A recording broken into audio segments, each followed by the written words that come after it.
ለሁላችሁም የእግዚአብሔር ጸጋና ሰላም ይብዛላችሁ ጌታ ስለሰጠን መልካም ጊዜ ስሙ ይባረክ ወደ እግዚአብሔር ቃል ደግሞ እናልፋለን የጀመርነው እውነተኛ አምልኮ የሚለው ትምህርት ይሄ ስድስተኛ ሳምንታችን ነው እሱን ያየን ያለነው አምልኳችንንም እግዚአብሔር ያሳደገው ነው በነገራችን ላይ የሚያድግ ነገር ነው አምልኮ ያደገ በመረዳት ደግሞ ሲሆን ያደገ ይሄዳል እና እግዚአብሔር ደስ ይለዋል ለእግዚአብሔር የሚቀርበው ነገር እግዚአብሔር ሲከብር እንደሰታለንና ክብር ለእግዚአብሔር ይሁን ባለፈው ሳምንት ከአምልኮ ጋር ተያይዞ እግዚአብሔር አምልኮን ይፈልጋል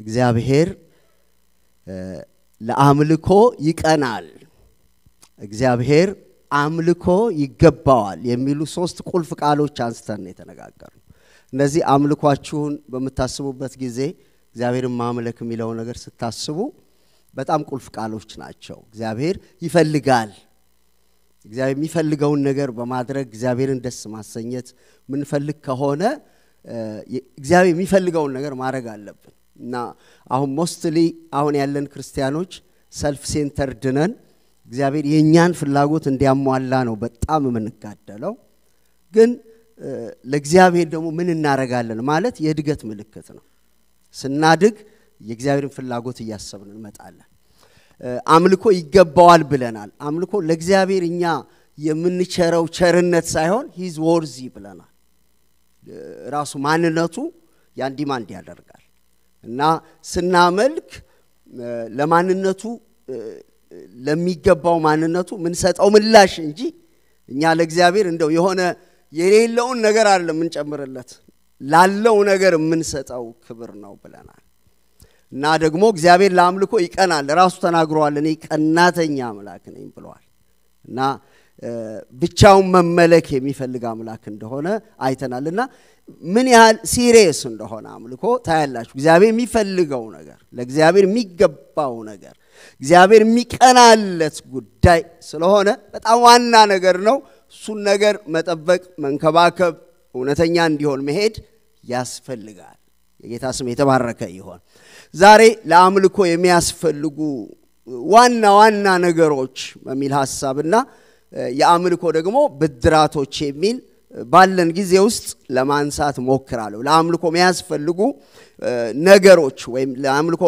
ቁልፍ የሆኑ ጉዳዮች እነሱን አነሳለሁ በጣም ብዙ ነገሮች ሊያስፈልጉ ይችላሉ ግን ከእግዚአብሔር ቃል አንፃር ትኩረት ልንሰጥባቸው የሚገቡ ጉዳዮችን አካፍላችኋለሁ እግዚአብሔር ደግሞ የቀረውን ነገር ይገልጥላችኋል የጌታ ስም የተባረከ ይሁን ከአንደኛ ዜና ምዕራፍ 28 9ና 10ን ካነበብኩ በኋላ እግዚአብሔር እንዲያስተምረን እንጸልያለን ክብር ለኢየሱስ ይሁን አሜን አንተም አንደኛ ዜና 28 9ና 10 ነው ማነበው አንተም ልጄ ሰለሞን ሆይ እግዚአብሔር ልብን ሁሉ ይመረምራልና የነፍስንም ሐሳብ ያውቃልና የአባትን አምላክ እወቅ በፍጹም ልብና በነፍስ ፈቃድ አምልከው ትፈልገው ታገኘዋለህ ብትተወው ግን ለዘላለም ይተውሃል አሁንም እነሆ እግዚአብሔር ለመቅደስ የሚሆን ቤት ሥራ ዘንድ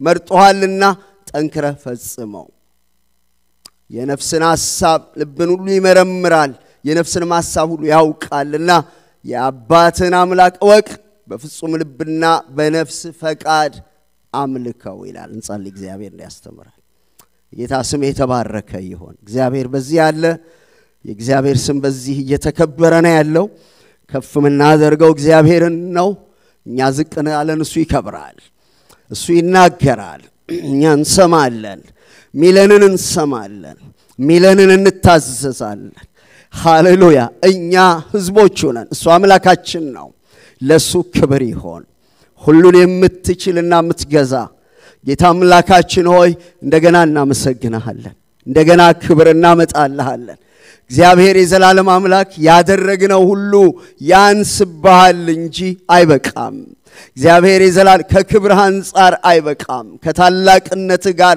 ሲነጻጸር አይበቃም እግዚአብሔር ሆይ ከግርማህ ጋር ሲነጻጸር አይበቃም ካደረክልን ቸርነት ጋር ሲነጻጸር አይበቃም ነገር ግን እናከብርሃለን ክብር ላንተ ይሁን አሜን ሃሌሉያ እግዚአብሔር ሆይ በዚህ ከሰዓት በኋላ ደግሞ አንተን ልናመልክ ምትለንን ልንሰማ እና ነፍሳችንን ወደ አንተ ልናነሳ መተናልና እንደገና ለነፍሳችን በቅዱስ ቃል ተገለጠላት አሜን እንላለን ወገኖች እንደገና በመንፈስ ቅዱስ ኃይል በቃል አማካይነት ለመንፈሳችን ተገለጠላት አሜን ሃሌሉያ እንደገና እንሰግድልህ ዘንድ ክብርህን አሳየን እግዚአብሔር ሆይ እናከብርህ ዘንድ ክብርህን አሳየን እግዚአብሔር አይኖቻችን የበሩ ይሆነው መጋረጃው የተቀደደ ይሆነ እግዚአብሔር ሆይ ወደ አንተ መጠጋት ይሆነልን ኦማሃዶስ ፕሌሬት በመንፈስ ቅዱስና በኃይል መሙላት ይሆነልን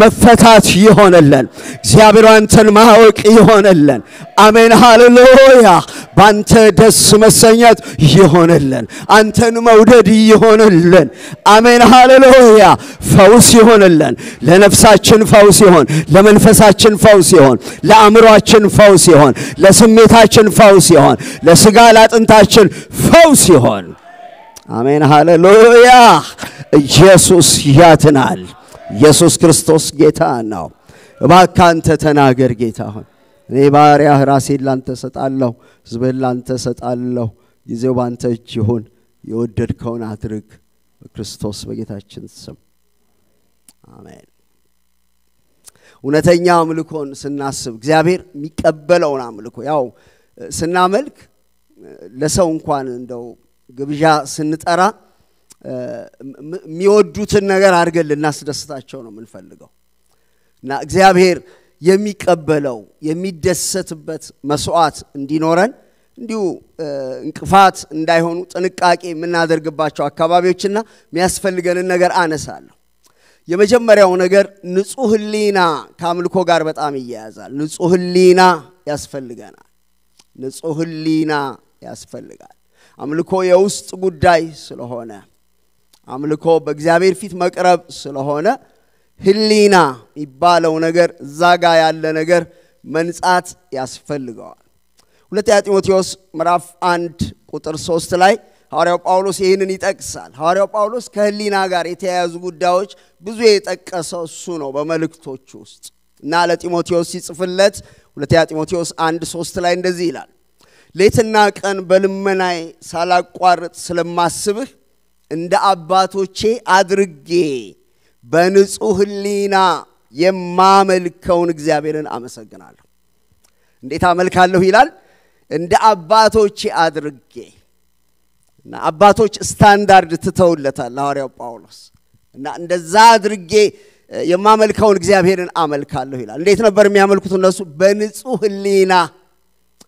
ህሊና ማመልከውን እግዚአብሔርን አመሰግናለሁ ይላል እና ምንድነው ምናየው እግዚአብሔርን ከማምለክ ጋራ በአባቶችም ህይወት በሐዋርያው ጳውሎስም ህይወት እግዚአብሔርን ከማምለክ ጋራ ይሄ ህሊና የሚባለው ነገር ቁልፍ እንደሆነ እናያለን እኛ እግዚአብሔር ሲፈጥረን በጣም የሰጠን ደግሞ አንድ ከዚህ ከሞራል ህይወት ጋር ከስነ ምግባር ህይወት ጋር እግዚአብሔር በተፈጥሮአችን ውስጥ ህሊና የሚባል ነገር ሰጥቶናል ያ ህሊና የሞራል ስታንዳርዳችንን ጀጅ ያደርጋል እና ልክ ያልሆኑ ነገሮች ላይ ልክ አለመሆንን ልክ የሆነው የቱ እንደሆነ እምንለይበትን ህሊና እግዚአብሔር በተፈጥሮአችን ውስጥ አድርጓል የሚወቅሰንን ሰዎች እንኳን አንዳንድ ጊዜ አያዩም በሆነ ነገር እንሸፈንና በሐሳብም በምንም አሳምነናቸው እንሄዳለን ግን እዛ ማታ ስንተኛ የሚጮህ ህሊና እግዚአብሔር ውስጣችን አስቀምጧል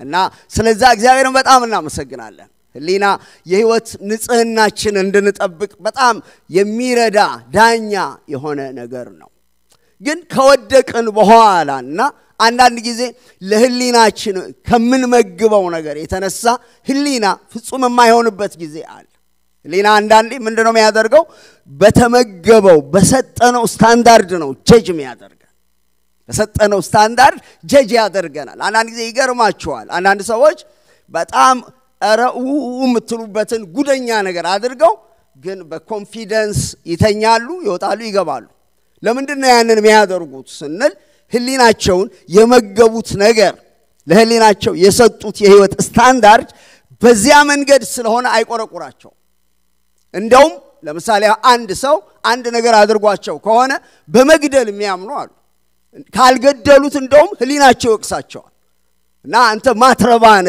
ሰነፍነ እንዴት ይሄንን ደም አትበቀልም ወይም እንደዚህ አታደርግም ብለው ይወቅሳቸዋል ለምንድነው ለህሊናቸው የሰጡት ስታንዳርድ ህሊናቸውን የመገቡበት ስታንዳርድ በጣም ሮንግ ስለሆነ ማለት እና ህሊናችንን እግዚአብሔር በጣም ንጹህ አድርጎ የራሱን ህግ ጽፎበት ቅዱስ ባህሪውን እንድንለማመድ አድርጎ ነው የሰጠን ግን ከባህል ከትምህርት ቤት ከዓለም ሲስተም ራሳችንን ከፍተን ከምንመግበው ነገር የተነሳ ህሊናችን ከዚያ በመነሳት ስታንዳርድ ያወጣና ህይወታችንን ይሞላል እና ዳኛ ነው ስንል ፐርፌክት ደግሞ አለመሆኑን በጣም በጥንቃቄ ማሰብ ያስፈልጋል ከዚህ የተነሳ መጽሐፍ ቅዱሳችን ላይ ከህሊናዎች ጋር ተያይዞ የተጻፉ ነገሮች አሉ ዕብራውያን 10:22 ላይ ክፉ ህሊና የሚል ተጽፎ ታገኛላችሁ ዕብራውያን 10:22 ላይ ከክፉ ህሊና ተረጭተን ነጽተን ይላል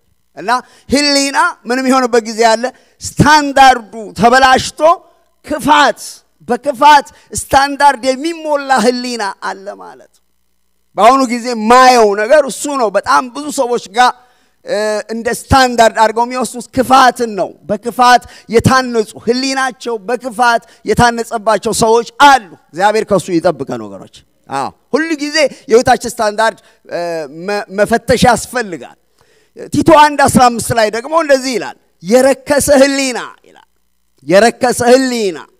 የረከሰ ህሊና ሰዎቹ ምንድነው ያለማመዳቸው እርኩሰትን ማድረግ ሁሉ ጊዜ የሚታያቸው ነገር እርኩሰት በማድረግ የህይወት አቺቭመንትን ያሟሉ የሚመስላቸው ሰዎች አሉ ሐዋርያው ጳውሎስ ምን ይላል ነገር ግን አእምሮአቸውም ህሊናቸውም ረክሷል እነዚህ ሰዎች ይላል በዚህ በቀርጤስ ያሉት ሰዎች ሰው በላዎች ሰዎችን የሚሸጡ ውሸተኞች አመፀኞች ናቸው ለምንድነው ይሄ ሆነው ህሊናቸው ረክሷል አእምሮአቸው ረክሷል ይላል እና የረከሰም ህሊና አለ ሐዋርያው ጳውሎስ አንደኛ ጢሞቴዎስ 4:2 ላይ ደግሞ የደነዘዘ ህሊና ይላል ይሄ ደግሞ በገዛ ህሊናቸው እንደሚቃጠል ደንዝዘው ይላል ሰይጣን መቼም እግዚአብሔር ይገስጸው ወገኖች ያበላሻል የሰውን ውስጥ ያበላሻል እግዚአብሔር የሰራውን በህይወት እንድንኖርበት የሰጠንን የውስጥ ማንነታችንን ያበላሻል ወገኖች ሌላ ነገር ቢፈርስ ይሻላል ውስጣችሁ ከሚፈርስና ውስጣችንን መጠበቅ በጣም ያስፈልገናልና የደነዘዘ ህሊና በገዛ ህሊናቸው እንደሚቃጠሉ ደንዝዘው ይላል ምንድነው ይሄ ደግሞ የደነዘዘ ህሊና ሪስፖንድ አያደርግም ደግም ብታደርጉ ክፉም ብታደርጉ ምንም ስሜት የላቸውም የደነዘዘ ነገር ታውቃላችሁ ስሜት የለውም የሞተ ህሊና ያላቸው ሰዎች አሉና ህሊናችን እኛ እግዚአብሔር የተመሰገነ ይሁን እኛ የዳንን ሰዎች በመንፈስ ቅዱስ የተጎበኘ ህሊና አለና ከህሊና አንፃር እነዚህ ማሰብ በጣም ጥሩ ነገር ነው ሌላ ነገር ማንሳት ፈልጋለሁ አንደኛ ጢሞቴዎስ ምዕራፍ 1:19 ላይ ሐዋርያው ጳውሎስ ጢሞቴዎስን ይመክረዋል እምነትና በጎ ህሊና ይኖርህ ይላል እምነትና በጎ ህሊና ይሄንን በጣም ሁለት የአማኞች እግር ነው እምነት ያስፈልገናል በክርስቶስ ቤዛነት ላይ በእግዚአብሔር ታማኝነት ላይ እግዚአብሔር እውነተኛ አምላክ ስለሆነ እንደማይጥለን የሚታመን እምነት ያስፈልገናል በሌላ አንፃር ደግሞ የህይወት የሞራል ስታንዳርዳችንን የምንጠብቅበት በጎ ህሊና ያስፈልገናል እና ምን ይላል አንዳንዶች ህሊናን ጥለው መርከብ ያለ መሪ እንደሚሄድ እንዲሁ ደግሞ በመቅበዝበዝ ላይ ናቸው ያሉት ይላል ህሊናን ጥለው ምን ኢግኖር የተደረገ ህሊና ሪጀክት የተደረገ ህሊና አልደመጥም የተባለ ህሊና ማለት ህሊናችሁ ሁለቴ ሶስቴ ይናገራል ኢግኖር ስታረጉት መናገር ያቆማል ዝም ይላል በጣም አደገኛ ነገር ሰሞኑን እኛ ቤት ባለ እንትን ላይ እንዳረጀን አውቀው ነው መሰለኝ አንዳንድ ቪዲዮዎች ያለው ሞት የሚጀምረው ከግር ነው የሚል ምናምን እና እንዴ ምን ማለት ነው ያልኩኝ አንዳንድ ጊዜ እግሬን እንትን አረጋለሁ ከዛ ነው እንዴት ነው ምናምን እና እኔ ደግሞ ዛሬ ነግራቸዋል ሞት የሚጀምረው ከህሊና ነው ሰውየው ህሊና ኢግኖር ተደርጎ ከሞተ ከተጣለ ትልቅ ጉዳይ ህሊና ሰው ከጣለ ሰው አይደለም እንስሶቹም ይበላሉ ይጠጣሉ ይወልዳሉ ይገባሉ ብዙ ነገር ያደርጋሉ እንደውም ያሁኖቹ ውሾች በጣም ሲሰለጥኑ የሰው ሁሉ ስራ ይሰራሉ የኛ ልዩነት እግዚአብሔር ክፉና ደጉን እንድንለይ የራሱን ቅድስና ያካፈለበት በውስጣችን ያለ ህሊና ነው እሱ መጣል የለበትም ጠበቃ አለበትና ንጹህ ህሊና ያስፈልጋል ንጹህ ህሊና እንዴት ይመጣል ስንል ህሊናችን ስለረከሰ በበደልና በኃጢአት ምክንያት ተፈጥሯዊ በሆነ መንገድ ኃጢአተኞች ስለሆነ ስለረከሰ በክርስቶስ ደም መንጻት ያስፈልጋል የጌታ ኢየሱስ ክርስቶስ ደም እውነተኛ ንስሐ ለሚገቡ ሰዎች ህሊናቸውን ያነጻል የዕብራውያን ጸሐፊ ምዕራፍ 9 ቁጥር 14 ላይ ከአምልኮ ጋር አያይዞ ይሄንን ይነግረናል ዕብራውያን 9:14 ላይ ከአምልኮ ጋር አያይዞ ይሄን ይነግረናል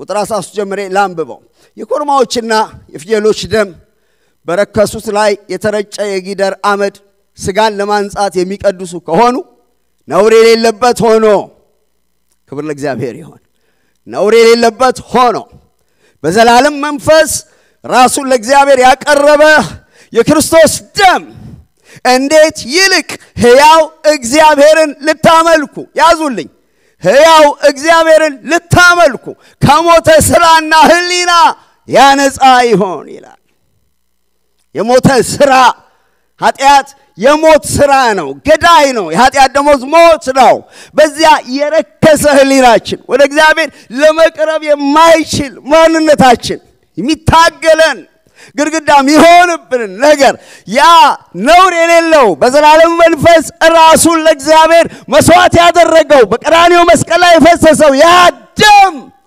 እግዚአብሔርን ለማምለክ የሚገኝ ነፃነት መቅረብ ይኖረን ዘንድ ህሊናችንን አነጻለን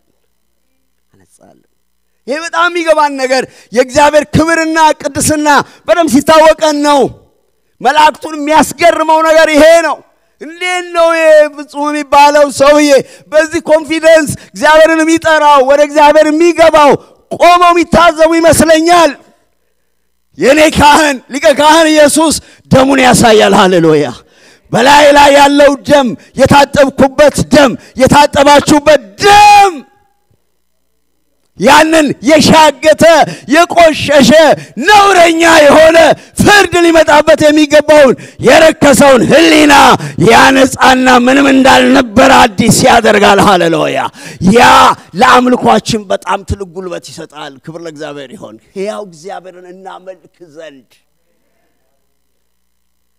ሰዎች እኮ እናመልካለን ይላሉ ግን ሰማይ ማይደርስ አምልኮ እግዚአብሔር ማይቀበለው አምልኮ ብዙ ሊኖር ይችላል ግን ውስጣችሁ የሚመሰክረው ወደ ሰማይ የሚደርስ እግዚአብሔር የሚቀበለው ሪስፖንድ የሚያደርግለት አምልኮ ግን በክርስቶስ ደም ታጥበን ያገኘነው ንጹህ ህሊና ነው ክብር ለበጉ ደም ይሁን ለታረደው በግ ክብር ይሁን አሜን ሃሌሉያ ማንጻት ለቻለው ደም ክብር ይሁን በበጉ ደምና በምስክርናቸው ቃል ድልነሱ ተብሎ ለጻፈ ትምክህታችን የክርስቶስ ደም ነው የመስቀሉ ሥራ ነው ደሙ ብቃታችን ነው ደሙ ኃይላችን ነው ደሙ መግቢያችን ነው ሰላም የሰጠን ነው የጌታ የኢየሱስ ደም ነው ለዛ ነው ስሙ ይባረክ ግን ምን ይፈልጋል ንስሐ ይፈልጋል ኃጢአታችን ብንናዘዝ መናዘዝ ይፈልጋል ምንድነው መናዘዝ የሰራነው ነገር ደግመን መናገር ሰርቄ ከሆነ በርግጥ ምንድነው ጌታ ሆይ የሆነ እንትን ሆኖ ነው ምናምን ፍለፊት ስሙን መጥራት ያስ ኮንፌስ ማለት መድገም ማለት ነው ሌባ ነኝ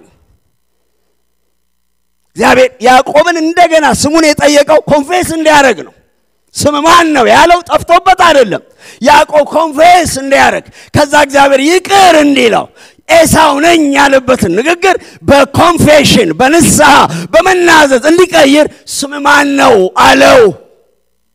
እና ስማችንን መናገር ስንናዘዝ ይላል የጌታ የኢየሱስ ክርስቶስ ደም ኃጢአት ሁሉ ይላል። አንዳንድ ጊዜ የምታውቁትን ኃጢአት ነው እኮ የምትናዘዙት፣ ግን የምታውቁትን ስትናዘዙ የማናቀውን የተሸከምነውን ሁሉ ያ ደም ያነጻል። አሜን ሃሌሉያ።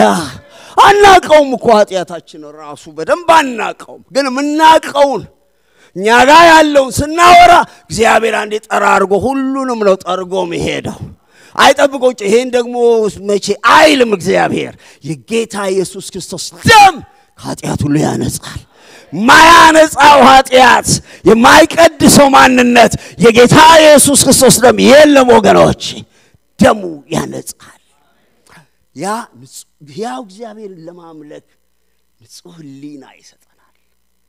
ያ ኮንፊደንስ የመጣው ከሃይማኖታችን ድርጅት ትልቅነት አይደለም የሚመጣው ከሲስተማችን ሪሊጂየስ ከሆነው በጣም የቆየ ሃይማኖት የተደራጀ ሃይማኖት በጣም ኦርጋናይዝ የሆነ ሃይማኖት ወይም ደግሞ በጣም ቀልጣፋ ሰባኪዎች ከመኖራቸው አይደለም። እግዚአብሔርን የማምለክ የእግዚአብሔርን ስም የመጥራት ወደ እግዚአብሔር የመቅረብ ለሱ መስዋዕት የማቅረብ ኮንፊደንስ በፈሰሰው በክርስቶስ ደም የመጣ ነው። የዛ ደም ምስጢር ያልገባችሁ ሰዎች በዛ የመስቀል ሥራ ማትመኩ ሰዎች ዛሬ አበረታታችኋል። አይናችሁን ወደ መስቀሉ አንሱ። ሕይወት ያኔ ይቀየራል። ልብ ያኔ ይቀየራል። ደሙ በሕይወታችሁ ውስጥ ያኔ ይሰራል። ደሙ ቻሌንጅ አደርጋችኋለሁ። ያልተናዘዛችሁት ነገር ካለ ንገሩት። ኃጢአት ስለሚከመር ንገሩት። እናንተ ሰዎች አሁን ጫማዬ ጭቃ በጭቃ ቢሆን ቀለም ለማስቀባት መጀመሪያ ጫማው ከጭቃ መንጻት አለበት። እግዚአብሔር ሊቀባን ይፈልጋል። ሊከብርብን ይፈልጋል። በጣም ግሎሪየስ የሆነ ነገር እግዚአብሔር ማድረግ ይፈልጋል። ግን ሲመጣ ጭቃ ላይ እንዴት ይደፋዋል? ያለ ዝገት የዛገ ብረት እንዴት ቀለም ይቀባል? መጀመሪያ ዝገቱ መልቀቅ አለበት። እግዚአብሔር ዝገታችንን ያንጻ ወገኖች፣ ያንጻ ዝገታችንን እና መንጻት ክርስቶስ ደም ይመጣል። ሐዋርያው ጳውሎስ በሐዋርያት ሥራ ላይ ሲናገር ምን ይላል? ንጹሕ ሕሊና እንድትኖረኝ በእግዚአብሔርና በሰው ፊት ተጋለሁ ይላል። እንዲኖረን ያ በክርስቶስ ደም የነጻውን ሕሊናችንን በመጠበቅ መትጋት ያስፈልገናል። አንዳንድ ሰዎች አይታችኋል ለሕሊናዬ ሲሉ ክርስቲያኖች ጋር እንኳን አልሰማም። ሕሊናዬን እንዴት ጥሳለሁ የሚሉ በጣም የሞራል ሰዎች አላጋጠሟችሁ? አንዳንዴ እኮ እንዴ የኛ ሕሊና የት ሄዷል ምናምን ላል ኖ ልክ ነው። ይሄንን ጥቅም ሚስ ላረግ ይችላል፣ ይሄንን ላጣ ይችላል። ግን ሕሊናዬን ከምጥስ እሱን ባጣው ይሻላል የሚሉ እና ይሄን ተጠነቀቃለሁ። ሐዋርያው ጳውሎስ በሰውና በእግዚአብሔር ፊት ንጹሕ ሕሊና ማይወቅሰኝ ሕሊና ማይከሰኝ። እኛ በጣም ምንፈራው በደንብ ልንገራችሁ፣ በጣም ምንፈራው ደግሞ እዚህ ሀገር በጣም ያየሁት ነገር ሰው ነው ምንፈራው። ምን ይሉኝ ይሆን ሲልህ ለምን አይከርም? ዝም በለው። ምላሱን ካልደከመው ያውራ። የወሬ ዘመን ነው፣ የመሳደብ ዘመን ነው፣ ራሱን ሳይ ሰው የሚዘረጥጥ ዘመን ነው፣ ባለጌ ዘመን ነው። እሱን ከተከታተልክ ትጠፋለህ። ግን የእግዚአብሔር ሰዎች በጣም ለሰው አንጠነቀቅም ማለት አይደለም። የእግዚአብሔር ሰዎች በጣም የሚጠነቀቁት ሕሊናዬ ምን ይለኛል፣ እግዚአብሔር በሕሊናዬ ላይ ምን ያመጣል ብለን ለሕሊናችን መንፈስ ቅዱስ ለሚመሰክረው ሕሊና መጠንቀቅ እንድንጀምር እግዚአብሔር ይርዳል። እውነተኛ ሕይወት ከዛ ይመጣል እና በጣም አንድ ነገር እንዳንባል ነው የምንጨነቀው። ምንም ችግር የለም። የሚያጸድቅ እግዚአብሔር የሚኮንን ማን ነው? እግዚአብሔር የተመሰገነ ይሁን። የመኮንንንና የማጽደቅን ስልጣን ለገብርኤልም ምድር ላይ ላሉ ምላሰኞችም ላልሰጠ እግዚአብሔር ክብር ይሁን። እግዚአብሔር ያጸደቀውን ማን ይኮንነዋል? who are you first of all? እና እንደውም አንድ ነገር ልንገራችሁ እነዚህ በጣም ሌላ ሰው እንትን የሚያደርጉ ሰዎች በዛ ነው እንትን ኤግዚስት የሚያደርጉት ለምንድን ነው ዝም ካሉ ውስጣቸው ስለሚጮህ ያንን የውስጥ ጩኸት የሚያካክሱት በዛ ነው እና ራሳቸውን የፍርድ ወንበር ላይ አስቀምጠው በሌሎች ላይ ጀጅ በማድረግ ነፍሳቸውን ዝም ያሰኛሉ ትንሽ እንቅልፍ ለመጠጣት የሚወስዱት ድራግ ነው ለነሱ መልእክት አለኝ የዘላለም እረፍት ንጹህ ሕሊናና መንጻት በኢየሱስ ደም ስላለ ወደ ኢየሱስ ነውና ታጥባችሁ ሰላም ይሆንላችሁ እና ለመጠበቅ ተጋለሁ በሰውና እግዚአብሔር ፊት ሰው በማያየኝ ሁኔታ ውስጥ ሁሉ ንጹህ ሕሊና እንድትኖረኝ እኛ የሚከብደን እኮ እሱ ነው ከእናንተ ጋር ተፋጥጬ ስንበረከክ ይመጣል እግዚአብሔር እሱ ነው ያስፈራኝ ያንን ነፃነት እንዲወሰድብኝ አልፈልግም እግዚአብሔር ፊት መቀርብበትን ነፃነት እጄን እንዳልዘረጋ የሚያሸማቅቀኝ ነገር እሱ ነው ምፈራው ስለዚህ በሰውና እግዚአብሔር ፊት ንጹህ ሕሊና እንድትኖረኝ ተጋለሁ ደግሞ ጤናም ይኖራችኋል ጤናም ይሰጣል እና ንጹህ ሕሊና ያስፈልጋል ንጹህ ሕሊና በኢየሱስ ደም በመንጻት እና ያንን ንጹህ ሕሊና ደግሞ ለመጠበቅ በመትጋት እና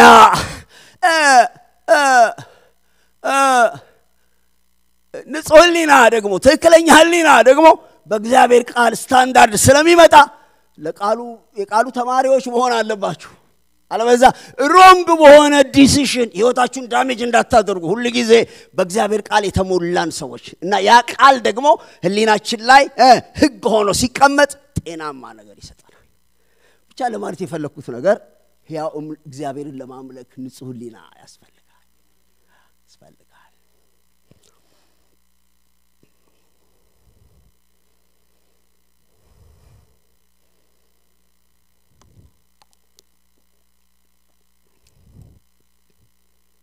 ጌታ ይባረክ ሰሞኑን አንድ አርቲስት አይ ነበር እንደውም ሰባኪ ሆኖ ሁሉ ነው ያየሁት ማን ነው ሸዋፈራ ነው ደስ የሚባል ሰው እና እኔ ራሴ እንደው ከምን ነው የሚወጣው ምናም ብዬ ጎትቼ ሁሉ ለማውረድም ቃጣኝ በኋላ ደግሞ ሳስብ ይሄ ሰውዬ እንደዚህ አይ ኮንፊደንስ የሰጠው ምንድነው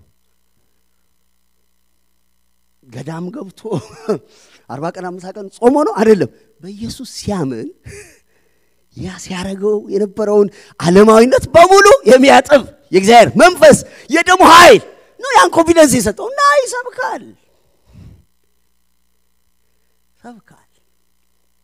ክርስቶስ ደም በጣም ኃጢአተኛ ነው ለማለት ፈልጌ አይደለም ያው ምላችሁ ይሄ ዓለማዊ እንትን ላይ የሚሰሩ ሰዎች ቶሎ ብለው ወደዚህ በሚመጡበት ጊዜ ያው እኛ ደግሞ ጨዋነን ምንል ሰዎች ምናምን እንትን ይለናል እንረሳዋለን እኛ ከየት እንደመጣ የኛ ወቅዱስ ብፁዕነት ከየት እንደመጣ እንረሳና አስቴር አረፍበል ስንል ግን ሰው ያ ሰው በክርስቶስ ደም ኮንፊደንስ ያገኛል የሁላችን ትምክህት የክርስቶስ መስቀል ነው አሜን ትላላችሁ ሌላ ትምክህት ከኛ ይራቅ ሌላ ትምክህት ከኛ ይራቅ ትምክህታችን የጌታ የኢየሱስ ክርስቶስ መስቀል ነው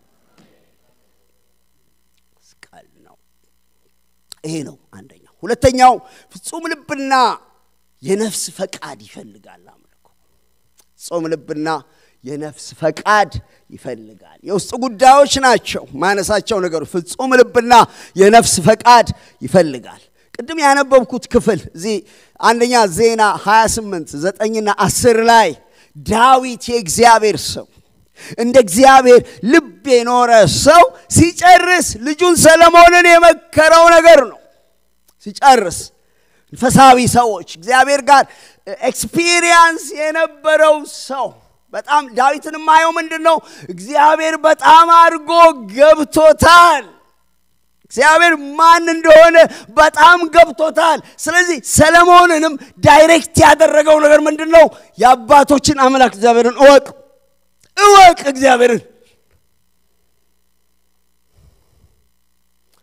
ምን አይነት ነው ይሄ እግዚአብሔር ይለዋል እግዚአብሔር ልብን ሁሉ ይመረምራል የነፍስንም ሐሳብ ያውቃል ምን አይነት አምላክ ነው?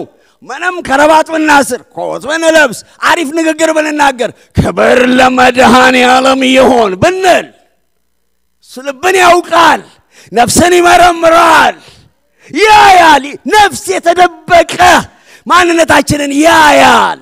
ሌላ ቦታም ዳዊት ተናግሯል፣ አንተ ልብን እንደምትመረምር ቅንነትንም እንድትወድ አውቃለሁ ብለዋል።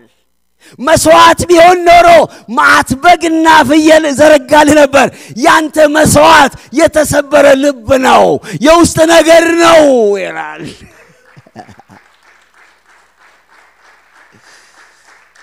እና መደበቅ አይቻልም።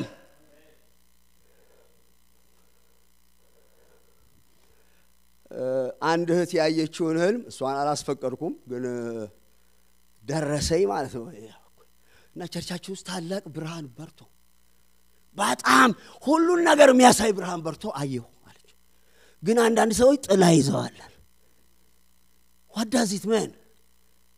የእግዚአብሔር ጌታ ኢየሱስ ክርስቶስ እኔ የዓለም ብርሃን ነኝ፣ ይሄ ብርሃን ወደ ዓለም መጣ፣ የዓለም ሰዎች አልወደዱትም ይላል። ለምን አልወደዱትም? ብርሃኑ ክፉ ስራቸውን ስለሚገልጥ ኤክስፖዝ ስለሚያደርጋቸው።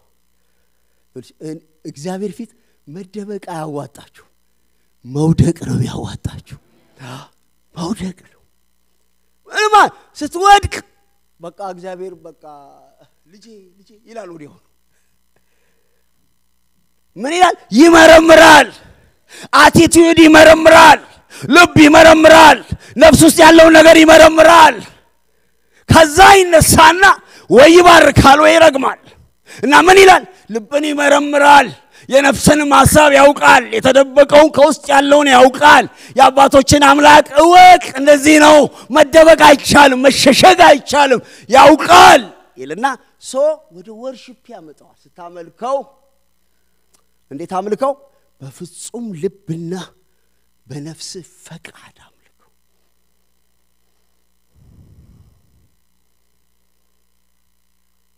በፍጹም ልብና በነፍስ ፈቃድ። ፍጹም ልብ ምንድነው?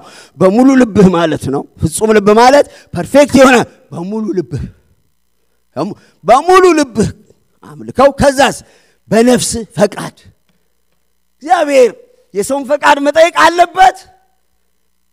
እንደኔ የለበትም ነበር፣ ግን እሱ በጣም ጨዋ አምላክ ነው፣ ስሙ ይባረክ። እኔን ብሎ ደግሞ ፈቃድ የምጠየቅበት ምክንያት ተነስ አንተ ብባል ባልተነስ መባል ነው ያለብኝ። ግን እግዚአብሔር ያለ ፈቃዳችን ምንም አያደርግም።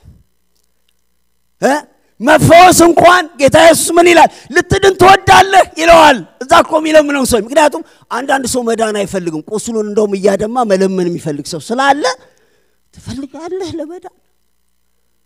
ፈቃድ መፍቀድ ወገኖች አንድ ነገር፣ ፈቃድ ይኑረን እንጂ ኃይል የእግዚአብሔር ነው። እኛ ብዙ ጊዜ የምናስበው ስለ ኃይል ነው። እንዴት እችለዋለሁ፣ እንዴት አደርገዋለሁ ነው የምንለው። ዛሬ በደንብ አዳምጡኝ፣ የምስራች ነግራችኋለሁ። ፈቃድ ይኑራችሁ እንጂ ኃይል እግዚአብሔር ነው። ኃይል እግዚአብሔር ነው። የመቀደስ ፈቃድ ይኑራችሁ፣ የማገልገል ፈቃድ ይኑራችሁ፣ እግዚአብሔርን የማክበር ፈቃድ ይኑራችሁ፣ የማምለክ ፈቃድ ይኑራችሁ። ኃይል እግዚአብሔር ነው። ኃይል እግዚአብሔር ነው። ኃይል እግዚአብሔር ነው። ጸጋ እግዚአብሔር ነው። ኃይል እግዚአብሔር ነው። ማድረግን በሕይወታችሁ ያደርጋል። እግዚአብሔር ይቻላል፣ መለወጥ ይቻላል፣ የተለወጠ ሕይወት ማግኘት ይቻላል፣ የእግዚአብሔር ጸጋ ማግኘት ይቻላል፣ አገልጋይ መሆን ይቻላል። እግዚአብሔር የነፍስ ፈቃድ ይፈልጋል። ነፍስ ፈቃድ ይፈልጋል። እና ይሄ የዘንድሮ ክርስትና በማባበል የተሞላ ክርስትና ዝም ብለን እንድንል መጠመጥ አደረገን። እኔም ማቀው ፈቅጄ ነው ጌታን መከተለው። ሌላ ፖምፓ ያስፈልገኝ ገብቶኝ ነው መከተለው፣ ወስኜ ነው መከተለው፣ አምላክ ነው ብዬ ነው መከተለው። የነፍሴ ፈቃድ ነው እግዚአብሔር መከተል። ምንም ያንተ ማባበል አያስፈልገኝ፣ ጸሎትህ ሊያስፈልገኝ ይችላል።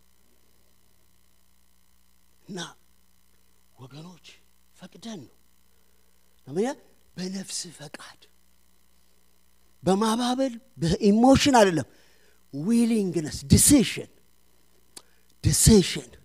ክርስትና ዲሲሽን ይፈልጋል እግዚአብሔር ማምለክ ዲሲሽን ቢገለኝም እንኳን አመልከዋለሁ ሌላ አምላክ የለም የሚል ዲሲሽን ያስፈልጋል ጠንካራ ዲሲሽን ያስፈልጋል ጥያቄው የማይገባ ዲሲሽን ያስፈልጋል ያ የነፍሳችን ፈቃድ ነው ኦባዱ ማዳስ ነፍሳችሁ ላይ ያለ መሽመድመድ ካለ እግዚአብሔር ዛሬ ነፍሳችሁን ዲሲሽን እንድትገባ እግዚአብሔር ይርዳት ወገኖች ለዚህ ነው በዚህ በር ወጥተው በሌላ በር የሚወጡ ሰዎች ለዚህ ነው አጨብጫቢ ብቻ የሚሆኑት ለዚህ ነው አጃቢ ብቻ የሚሆኑት ለዚህ ነው ዳዊት ምን አለ I experienced God የሷና ጉዳይ ነፍስን ነው የሚያየው የነፍስን ፈቃድ ስጠው በነፍስ ፈቃድ አምልከው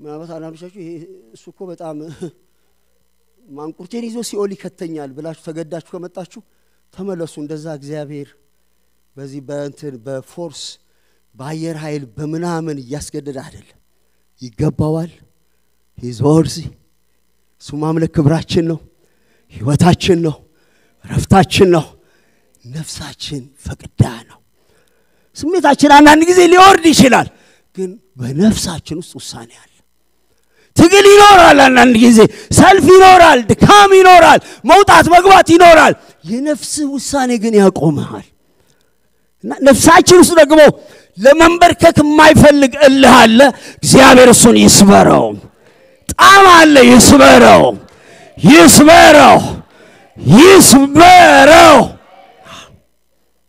ይስበረው እና ነፍሳችን ውስጥ ፈቃድ የነፍሳችሁ በር ይከፈት የነፍሳችሁ በር ይከፈት ቀደም እንዘምን ነበራል በሮች ይከፈቱ ይሄንን የአዳራሽ በር አለ በሮች ይከፈቱ ነፍሳችን ትፍቀድ የክብር ንጉስ ይግባ ይሄ ክብር ንጉስ ማን ነው የጭፍሮች አምላክ እግዚአብሔር ነው የጌቶች ጌታ እግዚአብሔር ነው እናንተ መኳንንቶች ምንም ኪሱ የሌለው አበሻ መኳንንት ነው ነፍሱ መኳንንት ናት እንደውም ያበሻ ስም በሙሉ መኳንንት ይባላል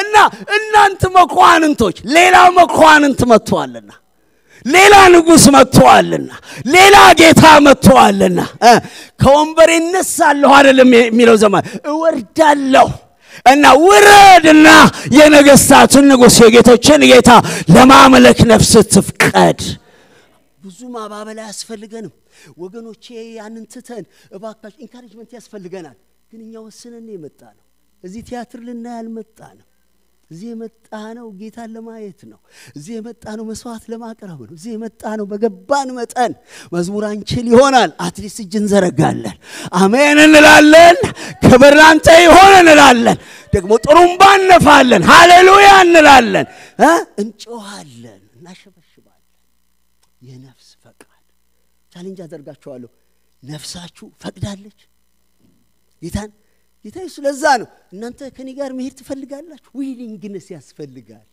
እኔ አላምንም የማባበል ክርስትና በፍጹም አላምን ጌታ ሲያባብላቸው አላቀ ራስን ካድ መስቀል ተሸከም እኔ ማደሪያም የለኝም ደጅልና አድር እንችላለን የሚያባብል ስፒሪት እውነተኛ አይደለም በቃ ባይዘው እውነተኛ አይደለም አባብላችሁ ያመጣችሁት ሰው ምንም ጥርጥር የለውም ጊዜው ነው የሚጠብቀው እንጂ መውረዱ አይቀርም እግዚአብሔር የተገናኘው ሰው ግን ተመለስ ብትለውም አልመለስ አልችልም ይላል ጸጋ ወንጌላዊት ቤተክርስቲያን ወደዚህ መረዳትና ጥልቀት ገብታለች ሃሌሉያ አሜን በሉ ወገኖች ገብታለች ነፍሳችን ትፈቅዳለች የነፍስ ፈቃድ አንዳንዴ ትግል ቢኖርም ዳዊት ምን ይላል በእሽታ መንፈስ ደግፈኝ እግዚአብሔር በሽታ መንፈስ ይደግፋችሁ ይሄ ወደቀው ባህሪ አንዳንዴ ይላል ይታገለዋል እግዚአብሔር በሽታ መንፈስ ይደግፋችሁ ከወደቀ በኋላ የሽታን መንፈስ ስጠኝ ጌታ ሆይ ቅዱስ መንፈስን አትውሰድብኝ እንዳለ የነፍስ ፈቃድ ፍጹም ልብ ያሻል እግዚአብሔር ከቃሉ ጋር ይሰጠናል ሶስተኛ መታረቅ ይፈልጋል አምልኮ የይቅርታ ልብ ይጠይቃል መቼም እኔ ቢሆንልን በተቻለ መጠን ያ ሁኔታ እንዳይፈጠር የመንፈስን አንድነት መጠበቅ ትልቅ ጉዳይ ነው። አሁን በጣም የሚከብዳችሁ ነገር ወደ ጎን ያለው ሪሌሽንሺፕ ነው። ወደ ላይ ችግር የለው፣ ወደ ጎን ጣጣው በስቷል እና አንዳንዴ መጨበጥ ያስቸግራችኋል። ግን በክርስቶስ ብራዘር ስለሆነ የግድ ነው። ምን ታረጋለህ ብራዘር? የግድ ነው። ማቴዎስ 5:23-24 ላይ ምን ይላል? ከወርሺፕ ጋር ወደ መሰዊያው ስትቀርብ በልብህ ውስጥ ከወንድምህ ጋር አንድ ነገር እንዳለ ካወቅ አውቶማቲካሊ ያስቀምጠውና ሄደ ከወንድምህ ጋር ታረቅ። እስቲ ታረቅ በሉ። ሁለተኛ አይኔን እንዳታይ በማልብበት እንዳታልፍ በጣም ከባድ ከሆነ አይን ዋን እጠራለሁ። ያለፈውን ያረጉልህ ዛሬ ታረቅ። እስቲ ታረቅ በሉ። እኛ የታረቅን ሰዎች ስለሆነ ሁሉ ጊዜ በእኛ በኩል ግን ሁሉ ጊዜ እናንተ ለመታረቅ ስትነሱ መታረቅ የማይፈልጉ ሰዎች ይኖራሉ። እግዚአብሔር ቃል ምንድነው የሚለው? ውቀሰው፣ ሌላ ደግሞ አንድ ሰው ጨምረው ውቀሰው፣ ከዛ ለቤተክርስቲያን ንገራት። እምቢ ካለ ብራዘር አይደለም ቀራጭ ነው። ሌት ሂም ሊቭ። እግዚአብሔር በጣም ደስ የሚል ፕሮሲጀር እኮ አለ። ሰላም ነው ፕሮሲጀር አለ። እና ግን ምን አለ? ሪሌሽንሺፕን በተቻለ መጠን እንዳይበላሽ ማድረግ። አቤት አቤት እንከባበር። አቤት በጣም አከብራችኋለሁ። ተከባበሩ። መከባበር ለምን? ክርስቶስ በእናንተ ውስጥ አለ። እግዚአብሔር ዊዝደም ይስጣል፣ ፍቅር ይስጣል። ደግሞ የፍቅር አይመስለኝም የጥበብ እናጣለን፣ ወይ የንግግር ጥበብ እናጣለን፣ ወይ አንድ ሰው የማይወደው ነገር ላይ ገብተን እናወራለን፣ ያንስ ኦፌንድ እናደርጋለን። ስለዚህ እግዚአብሔር ጥበብም ይስጣል። አሜን እንላለን ወገኖች። እኔ አንድ ነገር ጋር ፍቅር ማለት አብሮ መዞር አይደለም። ማኪያቶ ቤት አብሮ መዞር አይደለም ፍቅር ማለት። ፍቅር ማለት ለዛ ሰው ኮሚትመንት ያለው ህይወት አይደል? እውነተኛ ሸክም ለዛ ሰው መጸለይ ነው። አበሻ ምንድነው? አብረህ ቡና ካልጠጣህ፣ አብረህ ካልዞር ከማከሩ፣ አብረህ ምናምን ካሉ፣ አብረህ ምናምን ፍቅር ያለ አይመስለውም። ፍቅር የሚገለጥበት መንገድ አለው። ግን አምልኮ ምን ይፈልጋል? መታረቅ ይፈልጋል። በተለይ ምንድነው የሚለው? መንፈስ ቅዱስ በልባችሁ የሚወቅሳችሁ ጉዳይ ላይ አትለፉ፣ አልፋችሁ አትዘምሩ፣ አልፋችሁ መስዋዕት አታርጉ። አንድ ነገር መሰዊያው ላይ ስትቀርብ፣ አንድ ነገር ከወንድምህ ጋር እንዳለ በልብህ ቢመጣ ተነስና ሄደ ጨርስ፣ ተመልሰ ቀጥል። ስለዚህ it is key ቁልፍ ነገር ነው። እኔ እግዚአብሔርን አንጣላ አሜን በሏ። እኛ ፖጻራ ማን እንዴ ያትልቅ ሰዎች ነው። ዝም ብለን አንጣላ። ልጆች ናቸው የሚጣሉ። በጣም በቃ እንደው ባንድ ሳምባን ተፍስ ብለው ወዲያው ደግሞ በቃ ብሎ ይመጣል። አንዱ ባጭሮት ይመጣል። ይሄ የልጆች ባህሪ ነው። ለምን? ልጆች ምን ስለሆኑ? ሰልፍሽ ስለሆኑ ልጆች የኔ ነው ይላል። በቃ ማንቁር እንደውም የሱ አይደለም እኮ ዘሎ የኔ ነው ይላል። አልሰጥም ይላል። ያኛው ማንቁርቱን ይዘዋል፣ ይጫጫዋሉ። ቤተሰብ ይሰማል፣ ቤተሰብ ፋይት ያረጋል። እንደዛ ያረጋ ይሄዳል። እኛ የበሰልን ሰዎች ነን። አታዘግዩት እንጂ አሜን አሜን። ጋማችሁ ሰዎች ነን። እንዴት እንደምንነጋገር እናውቃለን። እና መታረቅ በጣም ቁልፍ ነገር ነው። ጌታ ኢየሱስ ይባርካችሁ። ሌላው አራተኛው እሱን ቶሎ የቀሩኝ ሁለት ነጥቦች እናገራለሁ። አራተኛው ቅዱስ መንፈስ ያስፈልገናል። በጣም የሚገርማችሁ ዋና ነገር እሱ ነው። መንፈስ ቅዱስ ያስፈልገናል።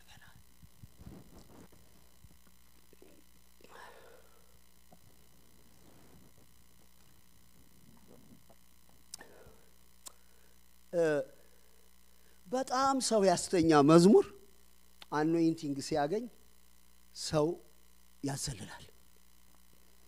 ምን አለ ጌታ ኢየሱስ? አሁን ምነግራችሁ ልትሸከሙት አትችሉም።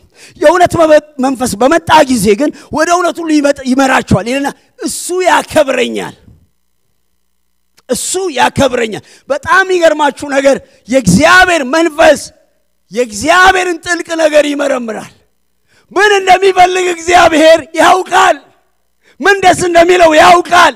ስለዚህ እግዚአብሔር ፍላጎቱን የሚገልጥልን መረዳት የሚሰጠን ኃይል የሚሰጠን በመንፈስ ቅዱስ በኩል ነው። ሐዋርያው ጳውሎስ ፊልጵስዩስ 3:2-3 ላይ እንደዚህ ይላል። ፊልጵስዩስ 3:2-3 ፊልጵስዩስ 3:2-3 እኛ በሥጋ የማንመካ ምንድነው? በዛ ጊዜ የነበሩ አይሁዶች የአብርሃም ዘር ነን ተገርዘናል ብለው ውጫዊ በሆነ ነገር በጣም ይመካሉ። እኔ ያስፈልጋል፣ ጥሩ አዳራሽ ያስፈልጋል፣ ጥሩ ወንበር ያስፈልጋል፣ ጥሩ ሳውንድ ሲስተም ያስፈልጋል፣ የተቀናጀ ነገር በጣም ያስፈልጋል። ግን እዛ ላይ አይደለም የምንመካው። ምን ይላል? በሥጋ የማንመካ ነገር ግን በመንፈስ የተገረዝን ይልና እኛ እግዚአብሔርን በመንፈስ የምናመልክ ነን ይላል። እና መንፈስ ቅዱስ መተኪያ የለውም። ሰባኪ አይተካውም። በጣም ድምጽ ያላቸው ዘማሪዎች አይተኩትም። የኛ ቅንጅት አይተካውም። እሱ በጣም ያስፈልጋል። የጌታ መንፈስ ግን የእግዚአብሔርን ልብ ስለሚያውቅ እንዴት አድርገን እንደምናከብረው መንፈስ ቅዱስ ይረዳናል። እንዴት አዶር እንደምናደርገው፣ እንዴት ከፍ እንደምናደርገው፣ እንዴት እንደምንባርከው ጌታ መንፈስ ቅዱስ ይረዳናል። እና ወገኖች ቤተክርስቲያናችን ቅዱስ መንፈስን ታከብራለች። ሴንሲቲቭ ናት። ለዛ ለመንፈስ ቅዱስ በጣም ሴንሲቲቭ መሆን አለብን። እና አሁን ደስ ይለኛል አንዳንድ ጊዜ እንትኑ መዝሙሩ እንኳን እንትን ካደረገ በኋላ የሚቀጥል ነገር አያለው። ጭብጨባው ይቀጥላል፣ እልልታው ይቀጥላል ምናም። እሱ ምንድነው? መንፈስ ስለነዳቸው ነው እንጂ ዘማሪ እኮ አቁሟል። እና አንዳንድ ጊዜ እንደዛ ሴንሲቲቭ እንሆናለን። አምስተኛ የእግዚአብሔርን ጸጋ መያዝ ያስፈልጋል። የምናመልክበት ግሬስ ያስፈልገናል። በእግዚአብሔር ቤት ያለ ነገር ሁሉ ጸጋ ይፈልጋል። የዕብራውያን ጸሐፊ ዕብራውያን 12:28-29 እንደዚህ ይላል። ጠንካራ ነገር ይናገራል። የማይናወጥ መንግስት ስለምንቀበል እግዚአብሔር ለሚያመልኩት የማይናወጥ መንግስትን ይሰጣል። ስለዚህ የማይናወጥ መንግስት ስለምንቀበል በማክበርና በፍርሃት እግዚአብሔርን ደስ ያሰኘን የምናመልክበትን ጸጋ እንያዝ። ምን ያስፈልጋል ማለት ነው? የአምልኮ ጸጋ አለ ማለት ነው። ያ ጸጋ ምንድነው የሚያደርገው? እግዚአብሔርን የምናመልክበትና እግዚአብሔርን እየፈራን እያከበርን ደስ እንደሚያሰኘው እንድናመልክ የሚሰጥ ጸጋ ነው ወገኖች። እኔ አንድ ነገር ልንገራችሁ። ከቤታችሁ እዚህ ተነስታችሁ ለመምጣት እንኳን አይከብዳችሁም? አንዳንድ ቀን በቃ እንደው ዛሬ ትሉና እንዲህ ሆነ በቂ ምክንያቱም ትፈልጋላችሁ። እንደውም አንዳንድ ጊዜ በረዶም እንዲመጣ ሁሉ ትፈልጋላችሁ። ሰው የልቡን ሲነግሩት የኮረኮረውን ያህል እና አንዳንድ ጊዜ እንደዛ በቃ እንዲሆን ዝም ብላችሁ እንዳትቀሩ ሺ አይላችሁም። ደግሞ እንዳትሄዱ ድክም ይላችሁ። በጣም እረዳችኋለሁ። ከሰኞ እስከ ብዙ ነገር ውስጥ ነው የምታልፉት። ግን ግሬስ ይመጣል። እግዚአብሔር ግሬስ ይመጣል። አንዳንዶቻችሁ መምጣት ሁሉ አትችሉ።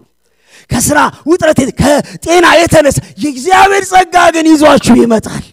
እና መታችሁም በቃ ዛሬ እንደው ተገኝቼ ልሂድ ስትሉ ዋና ረባሽ እናንተ ትሆናላችሁ። ሃሌሉያ!